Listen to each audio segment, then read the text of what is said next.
मैं पहला आदमी था जिसने हरसिमरत कौर बादल और सुखबीर सिंह बादल को कहा था वो इस बात से मुनकर नहीं हो सकते। पहला आदमी था कि आप ये गलत स्टैंड ले रहे हैं।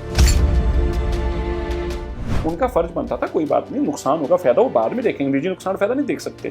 फिलहाल किसानों के साथ बात करते, किसान जथेबंदी कहते कि ठीक है, हम इस मसले को हल कराना ही कराना है, चाहे मुझे कुछ हो जाए, मैं डर कर पीछे नहीं हट जाना।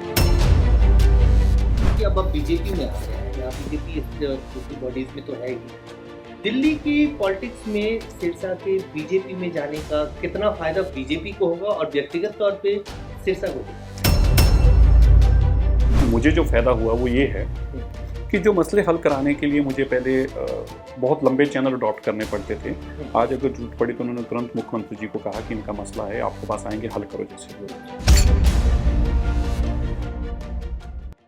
पंजाब विधानसभा चुनाव से पहले दिल्ली की सियासत में एक बड़ा बदलाव आया। वो बड़ा बदलाव इस तौर से था कि मनजिंदर सिंह सिरसा जी, जो लंबे अरसे से शिरोमणि अकाली दल से जुड़े हुए थे, दिल्ली में विधायक भी रहे, दिल्ली गुरुद्वारा प्रबंधक कमेटी के चेयरमैन, उन्होंने अकाली दल छोड़ के बीजेपी में वो शामिल हो गए। हमारे साथ सिरसा जी हैं। सिरसा जी, स्वागत है आपका दैनिक सवेरा में। सबसे पहले पहला सवाल तो यही कि इतना लंबा एसोसिएशन आपका रहा अकाली दल के साथ, क्या वजह थी? क्या चुनाव पंजाब में थे, इस वजह से आपने छोड़ा, या एक लंबे अरसे से आपकी सोच में बदलाव हो रहा था कि जो आप करना चाह रहे हैं वो शायद उस पार्टी से, अकाली दल से आप नहीं कर पा रहे थे? नहीं, देखिए, मेरा कोई कभी भी चुनाव या कोई कारण नहीं रहा, ना ही मेरे कोई निजी तौर पर ऐसे कोई कारण थे कि मेरे को कोई प्रॉब्लम थी या मुझे पार्टी में काम करने में दिक्कत थी।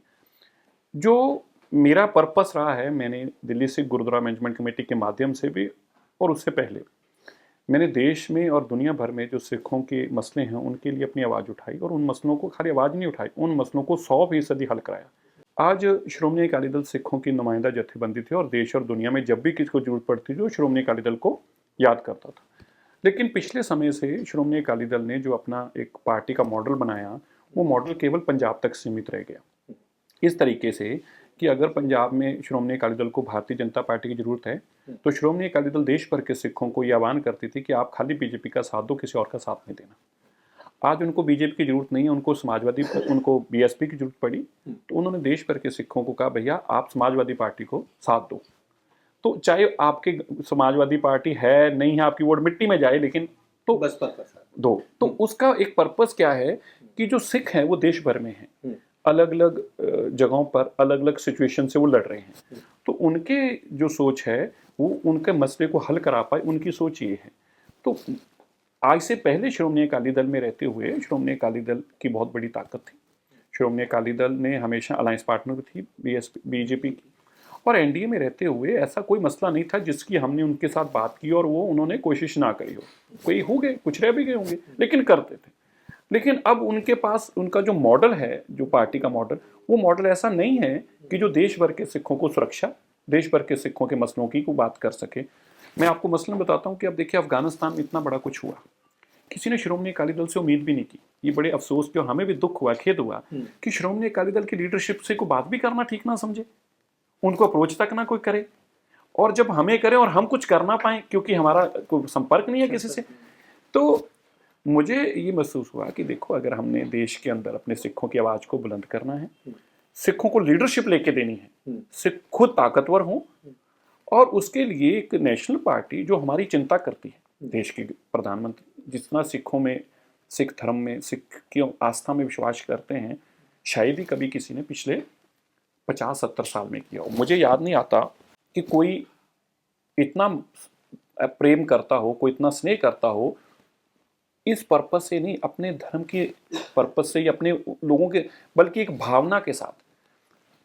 आज 70 साल बाद करतारपुर लांघा खुला, यार हम धन्यवाद भी ना करें? कौन से हमारे देश के प्रधानमंत्री माननीय मनमोहन सिंह जी रहे, हम उनका बहुत सम्मान करते हैं, लेकिन वो भी अपने अंदर से दिल खोल के कभी सिख की बात नहीं कर पाते थे, उनकी भी मजबूरियां थी। आप ये देखो कि देश के प्रधानमंत्री, हमारी इतनी टकराव की स्थिति बन चुकी हो किसान संघर्ष को लेके, गुरु तेग बहादुर जी का शहीदी पूर्व हो, देश के प्रधानमंत्री बिना सुरक्षा के गुरुद्वारा काबा साहब में दर्शन करने पहुंच जाए कि नहीं यार, मुझे विश्वास है मेरे अपने गुरु पे। तो उनकी जो आस्था गुरु के प्रति, गुरुद्वारा जो गुजरात के अंदर गुरु नानक देव जी का स्थान, जो भूचाल आया तो वो भी नुकसान हुआ। क्षतिग्रस्त हो। बात यह है कि तब तो उनको नहीं जरूरत थी, पर उनकी भावना क्या थी, तब उन्होंने उस गुरु घर की आप जाके सेवा करवाई और यूनेस्को के अंदर उसको सबसे बेस्ट अवार्ड मिला जो रिस्टोर करने का। आज अगर गुरु साहिबानों की बख्शी ये दस्तार, उन्होंने कभी हमारे धर्म का जो मान सम्मान है उसको सिर पर रखा। किसके प्रति उनकी क्या भावना मैं वो नहीं जानता, पर मैं ये जानता हूँ कि अगर वो एक पर्टिकुलर धर्म से हैं उसके बावजूद अगर उन्होंने अपने सिर पर कोई गुरु से बख्शिश दस्तार मान महसूस किया उसको सजा कर कि ये मेरा अपना है, तो जिस तरह की उनकी भावना है अगर हम वो रेसिप्रोकल ना करें, कहीं प्रकाश पुरब हो, कहीं गुरपुरब हो, वहाँ जाके सजदा करना, ये हमें भी रेसिप्रोकल होना जरूरी है। तो मेरी अपनी भावना है कि ये जो खाई बढ़ती जा रही थी, ये सिख का एक मैसेज आ रहा था भी ये जो किसानी संघर्ष भी है सिख वर्सेस हिंदू है या सिख वर्सेस स्टेट है। बहुत सारी सोशल मीडिया पे जहर फैलाने का काम कर रहे हैं, हमें देश के खिलाफ खड़ा करके हमारा टकराव दिखाने की कोशिश कर रहे हैं। और इन सारी परिस्थितियों को अगर हम लोग नहीं समझेंगे और इसका नुकसान देश भर के लोगों को उठाना पड़े, अच्छी बात नहीं। इसलिए मैंने सोचा किसी को तो आगे आना होगा, व्हाई नॉट मी। लेकिन सिरसा जी, सवाल यही है कि अकाली दल के लोग आपको अपॉर्चुनिस्ट कहते हैं। मैं आपसे ये जानना चाहता हूँ, क्योंकि आपने भी इस बात का जिक्र किया कि ये जो कृषि कानून को लेके जो प्रोटेस्ट हुआ, 1 साल तक प्रदर्शन हुआ, उसमें ये परसेप्शन बनने लगा कि पंजाब और हरियाणा के जो सिख और जो किसान हैं उनके साथ नाइंसाफ़ी हो रही है। और क्या यही एक वजह था कि कांग्रेस के लोग कहते हैं कि जब कैबिनेट में ये फैसला हुआ तब हरसिमरत कौर जी उस कैबिनेट में थी, बाद में अकाली दल ने विरोध शुरू किया, तो ये कॉन्फ्लिक्ट ऑफ इंटरेस्ट क्या आपने भी महसूस किया अकाली दल में रहते हुए? मैंने भी यही बात कही ना कि देखिए उनको जब जो चीज़ सूट करती है, क्योंकि उन्होंने पंजाब में राज सत्ता हासिल करनी है, मैं उसको बुरा नहीं मानता। मान लीजिए अगर उनको सूट कर रहा था उस वक्त कि ठीक है यहाँ एनडीए का सपोर्ट करो, तो उन्होंने कृषि कानूनों पे एनडीए की सपोर्ट की। उनको लगा कि अब नहीं सपोर्ट करनी, अब इसका नुकसान हो रहा है, तो अब इसका विरोध करो। तो ये उनका ठीक है, उनका अपना कल्चर। नहीं, आप जैसे लोग जो दिल्ली में इतना काम करते, मेहनत करते हैं। हमने आपको बताएं जी, मैं वाहद अकेला आदमी था, 1 घंटे के लिए एक बार भी हमने ये नहीं कहा कि ये ठीक होगा। हम एक ही बात कहते थे, कानून वापस ले लो। लड़ाई लड़ी, किसानों के ऊपर मुकदमे दर्ज हुए, सड़क पर खड़े होके बोले, ऐसा नहीं है कि छुप कर बोले। आपने पार्टी में विरोध किया था उस वक्त? सड़क पे बोले नहीं, मैं पहला आदमी था जिसने हरसिमरत कौर बादल और सुखबीर सिंह बादल को कहा था वो इस बात से मुनकर नहीं हो सकते। पहला आदमी था कि आप ये गलत स्टैंड ले रहे हैं। फिर जब आपने ले लिया, जब आपने इधर बैठ के, तो फिर इधर बैठ के हल कराइए। आपने कहा कृषि कानून ठीक है, अब आप यहाँ बैठ के मसला हल कराइए जो किसान चाहते हैं। अब इतनी जल्दी भागिए मत ना, आप ये मत कहिए कि अब मुझे ये कहा गया कि जी अब डर लगने लग रहा तो आप पीछे हट जाए। नहीं, अब आपकी जिम्मेवारी बनती है, आपको मौका दिया है देश के लोगों ने। आप पंजाब को रिप्रेजेंट कर रहे थे स्थानीय हरसिमरत कौर बादल, और सिखों को रिप्रेजेंट कर रहे थे कैबिनेट के अंदर। उनके इस कारण से उनको कैबिनेट में स्थान मिला था। तो अब उनका फर्ज बनता था इस लड़ाई को लड़ना। जैसे मर्जी प्रधानमंत्री को मनाएं, जैसे मर्जी सरकार को मनाएं, लेकिन इनका मसले को हल कराएं। फिर तुम छोड़कर भागे, ये तो अच्छी बात नहीं है ना। इससे तो कॉन्फ्लिक्ट बढ़ गई और नुकसान और बढ़ना शुरू हो गया। तो उनका फर्ज बनता था कोई बात नहीं, नुकसान होगा, फायदा वो बाद में देखेंगे। निजी नुकसान फायदा नहीं देख सकते। फिलहाल किसानों के साथ बात करते, किसान जथेबंदी कहते कि ठीक है हम इस मसले को हल कराना ही कराना है, चाहे मुझे कुछ हो जाए, मैं डर कर पीछे नहीं हट जाना। तो मुझे लगता है उसके कारण भी हम सब लोगों को और पार्टी को भी बीच, तो अकाली दल को बहुत नुकसान हुआ। सबसे बड़ा नुकसान अकाली दल को इसका खमियाजा भुगतना पड़ा। आज की तारीख में अगर आप देखें कि इतना लंबा गठबंधन रहा, शायद सबसे पुरानी गठबंधन की सहयोगी अकाली दल और शिवसेना जैसी पार्टियां थी। ये जो गठबंधन टूटा उसको किस तरह से आप देख रहे हैं, और आने वाले वक्त में इसका कितना इम्पैक्ट? पंजाब में विधानसभा का चुनाव है, अकाली दल बसपा के साथ है, बीजेपी ने कैप्टन अमरिंदर सिंह और सुखदेव सिंह ढींढसा जी की पार्टी के साथ अलायंस कर लिया। व्यक्तिगत तौर पे इतने लंबे अरसे तक अकाली दल से जुड़े रहने के बाद आपको क्या लगता है कि क्या? देखिए, आप इसको फायदा नुकसान इंडिविजुअल का मत देखें, लेकिन पंजाब सूबे का तो नुकसान हुआ, देश भर में सिखों का नुकसान हुआ। क्योंकि अलायंस जो था वो खाली एक पॉलिटिकल अलायंस नहीं था, एक जो हालात थे पंजाब के, जिस तरह की एक देश भर के अंदर सिखों के खिलाफ एक पार्टी ने जहर उगला, कांग्रेस ने जो सब कुछ हमारे साथ कराया, उसके बाद हमें कटघरे में खड़ा कर दिया गया। उस वक्त हमें ज़रूरत थी एक ऐसी पार्टी की जो देश में हमारी बात कर पाए, लोगों को बता पाए कि नहीं हम ऐसे गलत नहीं हैं। तो तब बीजेपी हमारे साथ खड़ी हुई। अकाली दल ने ये रोल अदा किया कि जो पंजाब के अंदर बीजेपी का जो वोटर था, हिंदू वोट, उनका कोई नुकसान हो, वो अकाली दल ने बहुत बेखूबी उसका रोल अदा किया, सरदार प्रकाश सिंह बादल ने। तो सरदार प्रकाश सिंह बादल ने एक बहुत खूबसूरत तरीके से, अटल बिहारी वाजपेयी जी ने बहुत खूबसूरत तरीके से इस चीज़ को संभाला और पंजाब को आग के हवाले, और पंजाब देश भर में जो सिखों का नुकसान हो रहा था उसको रोका। बहुत मैं उस बात की बहुत उनकी दूरअंदेशी की उनको बधाई भी देता हूँ। और उनका आज सिख इस बात को माने ना माने, ये रियलिटी है। आज हमने पार्टी छोड़ दी तो हम ये कहें वो गलत बात होगी, लेकिन वो जो सोच थी सरदार प्रकाश सिंह बादल साहब की, उस सोच के ऊपर पार्टी अब आगे काम नहीं कर पाई। पार्टी को उसी तरह से बड़ा दिल दिखाकर ये मसला, पहले तो पंजाब की सत्ता आएगी जाएगी ये बात की बात है, लेकिन आप देश के लोगों की नुमाइंदगी करते हो, खाली पंजाब की नहीं। It is just like that कि एक इतनी बड़ी पार्टी एक कॉर्पोरेशन के चुनाव के लिए सब कुछ खत्म कर दे, तो आपने एक सूबे के छोटे चुनाव के लिए सारा तैश नैश कर दिया। आप तो देश के सिखों की नुमाइंदगी कर रहे थे, तो वो फिर नुमाइंदगी की बात कहाँ रहेगी। तो ठीक है, आज कैप्टन अमरिंदर सिंह जी का अलायंस हुआ, ढींडसा साहब का अलायंस हुआ, वो क्यों कारण पड़ा, क्योंकि ये पंजाब बीजेपी भी समझती है कि जो सेकुलरिज्म है वो जो पार्टी के अंदर की जो धारा है उसके साथ अगर हम सबको लेकर नहीं चलते, फिर हम सेकुलरिज्म की बात, सबका साथ सबके विकास की बात नहीं कर सकते। तो ये साथ अकाली दल ने छोड़ा है, बीजेपी ने। तो आपको क्या लगता है इसका इम्पैक्ट? क्योंकि देखिए बहुत सारे लोग आपको अपॉर्चुनिस्ट कहते हैं कि आपने नहीं, मैंने अपॉर्चुनिटीज, ठीक है, मैं कह रहा हूँ ठीक बात है, उनकी किसी की भावनाओं को मैं हर सब की भावना की कदर करता हूँ, क्योंकि अगर एक इंसान बोलता है तो आपको उसकी भावना की भी कदर करनी चाहिए, आपको उसको भी बदलना है। मैंने कुछ, मेरी अपॉर्चुनिटीज तो था, अगर मैं कुछ लेने के लिए जाता, मैं तो छोड़ कर आया हूँ। मुझे याद नहीं है कि पिछले 50 साल में किसी ने ऐसे कहा हो कि जिस चीज़ के लिए लोग लड़ते हों, गुरुद्वारा रकाबगंज में करपाने चली, लोग खून हुए, मुकदमे दर्ज हुए, मैंने कहा भाई मैं बीजेपी के साथ जा रहा हूँ, इसलिए दिल्ली सिख गुरुद्वारा मैनेजमेंट कमेटी के से परे रह रहा हूँ, कभी चुनाव भी नहीं लड़ूंगा और कभी इलेक्शन में। तो मैं छोड़ कर आया हूँ, 4 साल के लिए कमेटी छोड़कर साइड पर हुआ हूँ। क्यों? क्योंकि मुझे लगता है कि अगर मैं कमेटी में बैठा रहता तो ये जो आपने कहा वो बात जरूर कही जाती। तो मैं अगर वो कहेगा तो मैं उसको जरूर ये कहना चाहूँगा कि बस इतना जरूर समझ लीजिएगा कि जब मैं अकाली दल में था तब भी लोग मेरा बहुत विरोध करते थे, पर मैंने अपने कामों के चलते उनको इस विरोध को समझाया कि मैं जहाँ भी बैठा हूँ आपकी बात करने के लिए बैठा हूँ। जब मैं किसानों में गया था हालात ये थी कि लोग मारने तक आ रहे थे, लेकिन जब उन्होंने हमारा काम देखा उन्होंने कहा नहीं यार सिरसा तो हमारे साथ है, पार्टी भूल जाओ इसकी, हम फिर वही काम करेंगे तो लोग हमें हमारा साथ देंगे। तो अपॉर्चुनिटीज को कहना चाहता कहीं पर मैं जरूर कहना चाहता हूँ, ना मैंने कुछ लिया है ना लेने की भावना से आया हूँ, मैं अपनी कम्युनिटी के लिए करने के लिए आया हूँ, और जब मैं कम्युनिटी के लिए करने में कामयाब होऊंगा तो लोग मुझे अच्छा ही कहेंगे। तो अभी क्या स्टेटस है? आपने रिजाइन कर दिया हुआ है, अभी क्या है उसका? एलजी ने उस पर कोई फैसला लिया है क्या है? और आगे क्या आपकी, चूंकि अब आप बीजेपी में आ गए हैं, यहाँ बीजेपी लोकल बॉडीज में तो है ही, दिल्ली की पॉलिटिक्स में सिरसा के बीजेपी में जाने का कितना फायदा बीजेपी को होगा और व्यक्तिगत तौर पे सिरसा को कितना? देखो, मुझे व्यक्तिगत तौर पर एक जो फायदा नुकसान तो बाद होता, लेकिन मुझे जो फायदा हुआ वो ये है कि जो मसले हल कराने के लिए मुझे पहले बहुत लंबे चैनल अडॉप्ट करने पड़ते थे, आज अगर जरूरत पड़ी तो उन्होंने तुरंत मुख्यमंत्री जी को कहा कि इनका मसला है, आपके पास आएंगे, हल करो जैसे भी होता। तो उससे क्या है कि कम्युनिटी की जो रीच थी, जो हमारी कम्युनिकेशन थी वो बहुत मुश्किल थी।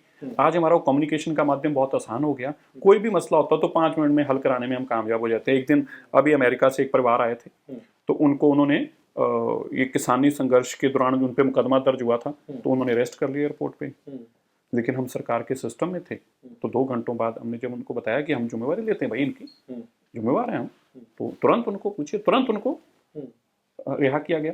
पाकिस्तान में अभी हमारे परिवार आए थे तो पाकिस्तान जाके फंस गए, हफ्ते बाद उन्होंने मुझे अप्रोच किया, वहाँ के गुरुद्वारा कमेटी कनाडा से मुझे फ़ोन आया कि यार हमारे लोग तो पाकिस्तान में फंसे, इंडिया से गए थे तो वापस ही नहीं आ पा रहे।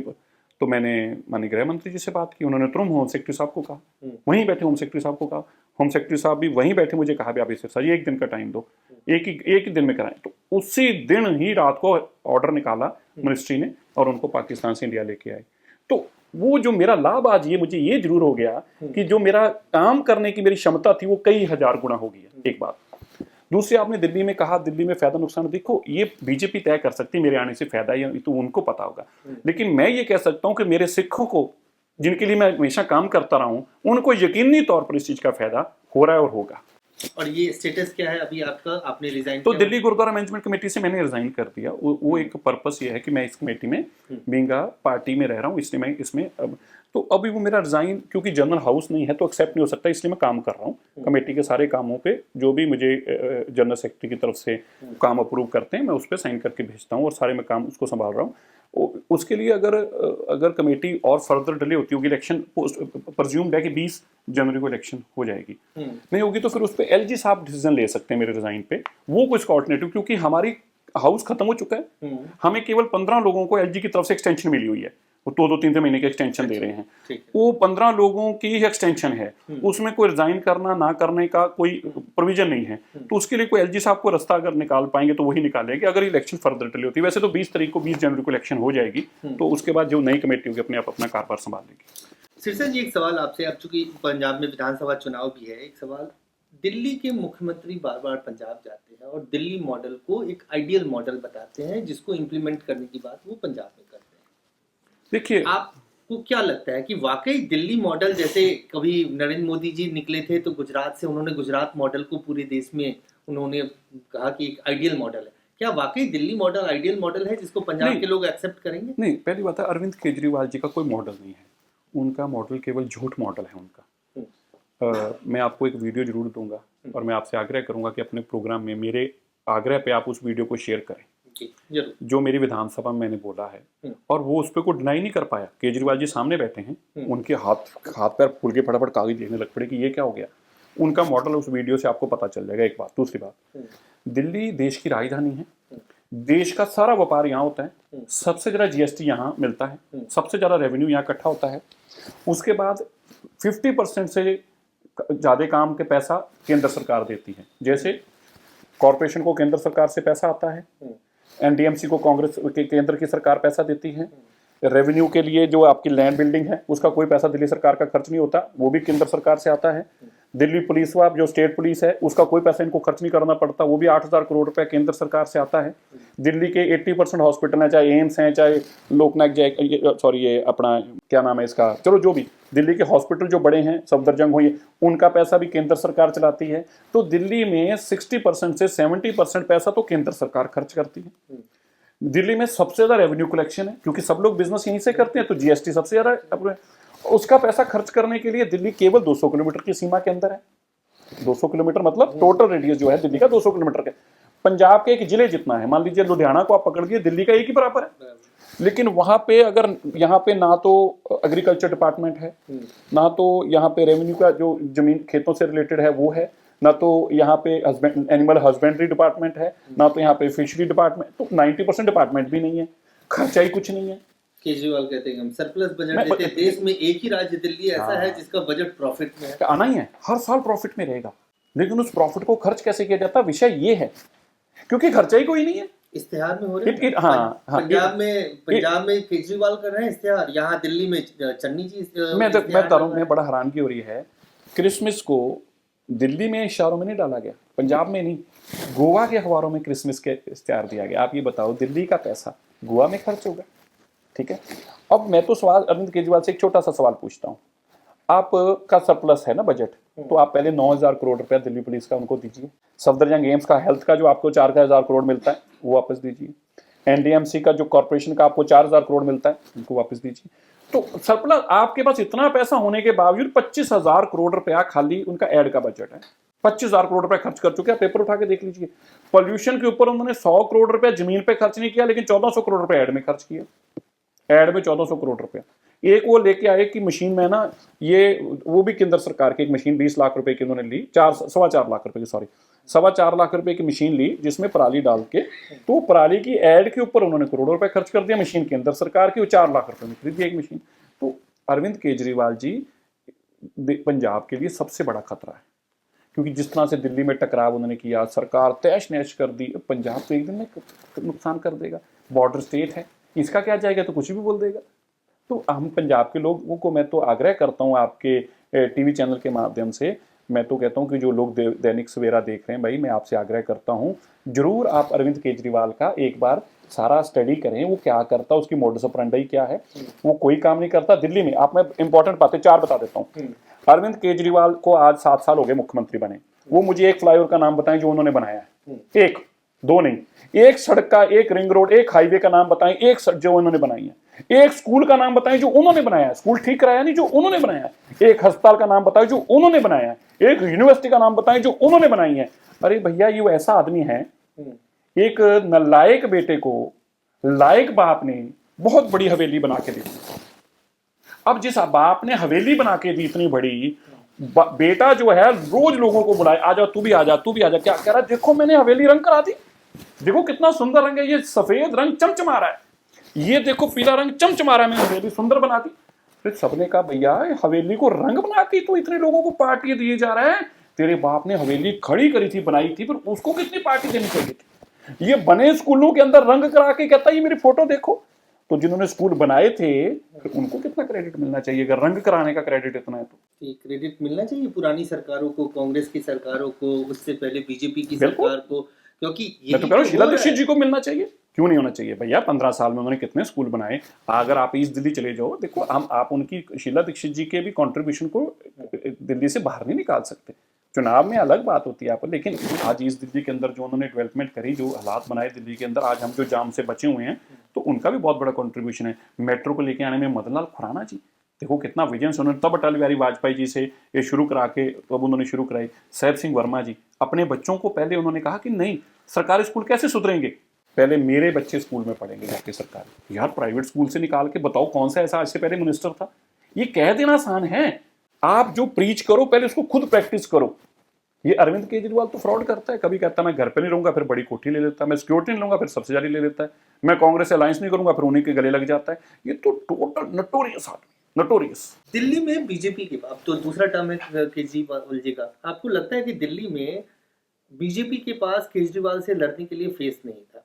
आप जैसे लोग जब बीजेपी में शामिल हुए, क्या आपको लगता है किस तरह से आप एक एसेट हो दिल्ली की अगर बात करें, क्योंकि पंजाब की तो बात है, वहां तो फेस भी है, वहां पे और भी पॉलिटिकल पार्टियां, दिल्ली में क्या कंट्रीब्यूशन? नहीं देखिए, मैं तो अपने मुंह से ऐसे कैसे कह सकता हूँ, पर मैं ये कह सकता हूँ। आपकी क्या बात हुई अमित शाह जी से जब आपको ज्वाइन करवाया? नहीं, मैंने कोई ऐसी बात नहीं, कोई ऐसी मेरी ऐसी बात, मैंने तो उनको एक ही बस अपनी बात बताई थी जो उन्होंने कहा सिरसा जी हम तो यही सोच रखते हैं ना, आप जो कह रहे हो वो ये थी कि देखो सर सिखों के ऐसे कुछ मसले नहीं है जो हल नहीं हो सकते। मैं आपको एक छोटी सी बात कहता हूँ, आप मुझे बताओ कि मेरी बात ही गलत है, ठीक है। देश के अंदर जो कॉन्ट्रीब्यूशन मास्टर तारा सिंह जी का है, अगर वो उस दिन लाहौर की असेंबली के बाद कृपान निकालकर नारा ना देते पाकिस्तान मुर्दाबाद, तो पंजाब और बंगाल पाकिस्तान का हिस्सा होता। और अगर ये पाकिस्तान का हिस्सा होता तो जम्मू कश्मीर को जाने वाला रास्ता ही ना होता, पठानकोट का रास्ता ही ना होता, पठानकोट का रास्ता ही ना होता तो जम्मू कश्मीर पे कभी हमारा हक ही ना होता, और हक ही ना होता तो ये हमारा कैसे होता। और जिसने खुद लकीर खींच कर दिया पाकिस्तान, हमारा करतारपुर साहिब जैसा पवित्र स्थान भी पाकिस्तान को दे दिया, उस जवाहरलाल नेहरू का बुत तो लगे पार्लियामेंट के अंदर, और जिस मास्टर तारा सिंह ने मुल्क बंटने से बचाया, पंजाब को बचाया, उसका बुत सड़क के ऊपर। तो बताओ ये दर्द होगा कि नहीं होगा सिखों को? हमने ये बातें उनको बताई। उन्होंने कहा सिरसा जी मास्टर तारा सिंह जी का कोई देन नहीं दे सकता, यार हम तो कम से कम नहीं दे सकते। हमने ये देखा गृह मंत्री आपके यहाँ पर्सनल विजिट पे भी आए थे। ये उनका बड़प्पन है। देखो मैं मानता हूँ जितना गृह मंत्री जी ने मुझे मान सम्मान दिया है वो मेरे को नहीं दिया, वो मेरी कम्युनिटी को दिया है, वो सिखों को दिया है। उनके मन में सिखों के प्रति भावना क्या है ये यहाँ से झलकती है। खुद उठकर वहाँ से ज्वाइन कराने के लिए पार्टी ऑफिस आए। बात ये नहीं है, बात ये है कि आपकी भावना प्रति है, सिखों के प्रति है क्या। इस बात को कभी भी हमारे लोगों तक पहुंचा नहीं पाए। क्या कभी आज से पहले हुआ देश के प्रधानमंत्री पूरा दिन इन बातों की चर्चा करें? उनके मन में सिखों के प्रति क्या भावना है, साहिबजादों के प्रति क्या भावना है, गुरु तेग बहादुर साहब के प्रति क्या भावना है। यहाँ तक कहते हैं कि राज सत्ता में क्यों हासिल हुई है, क्योंकि गुरु तेग बहादुर साहब जी की कृपा हुई हमारे सबके ऊपर, वरना तो ये धर्म ही ना होता। इतने बड़े अल्फाजों का इस्तेमाल कर देना। देखिए यहाँ तो डॉक्टर मनमोहन सिंह जी थे हमारे प्रधानमंत्री, मैं उनका बहुत सम्मान करता हूँ, उनके जैसा नेक आदमी भी नहीं हो सकता। लेकिन अब वो जिनके इशारों पे चलते थे उनकी बेचारों की मजबूरी थी, उन्होंने मेरे सिखों की शान को बढ़ाया। हम उनका कोई कसूरवार नहीं बना, लेकिन उनको भी ये बुलवाया गया उनसे भी कि जी मुसलमानों का सबसे पहले देश के स्रोतों पे हक है। यार बताओ हमारा क्यों नहीं है यार?